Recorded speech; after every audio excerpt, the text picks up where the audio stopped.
Charles is one of the last surviving Tuskegee Airmen, the first black fighter pilots, and he also happens to be Ian's great-grandfather.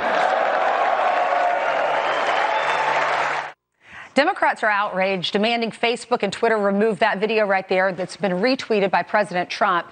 It's edited to show Speaker Pelosi repeatedly ripping up the State of the Union address.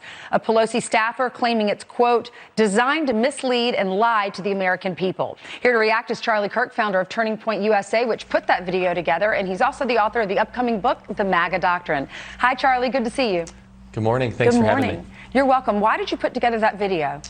Well, look, I, like so many others, were outraged when I saw Speaker Pelosi tear that speech up after such a unifying, moving speech of real firsthand testimonials of individuals whose lives have been improved, their dreams have been realized, and families that have literally come together because of decisions the President of the United States made. And our team at Turning Point USA, quickly, we said, hey, how can we encapsulate what Speaker Pelosi actually did? And if you look at it factually, she tore up a speech where every single one of those individuals were mentioned. They traveled from all across the country to the State of the Union to be recognized for completely different reasons.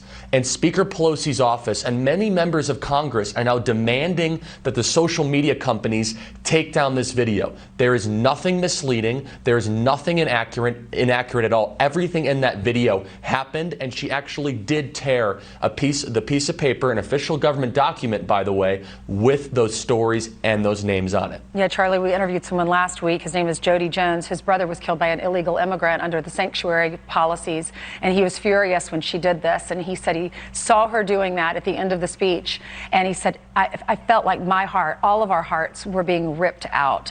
Do you think Nancy Pelosi regrets it? It's tough to say. I mean, look, if her whole idea was to try to draw attention away from this successful speech, this video that we produced has now been seen 10 million times on social media, and here we are almost a week later still talking about this speech.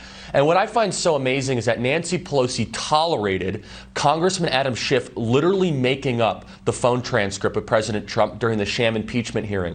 Yet then she goes after a video with nothing inaccurate at all, demanding it gets taken down. If there's anyone who has an issue with misleading testimony or something that might be misdirecting the American people, she should look within the leadership of her own party, especially during this last impeachment. But I'll tell you, I don't know if she feels bad or not, but the American people, Republican and Democrat, that I talked to when I travel the country, they were outraged by what she did by tearing that speech up.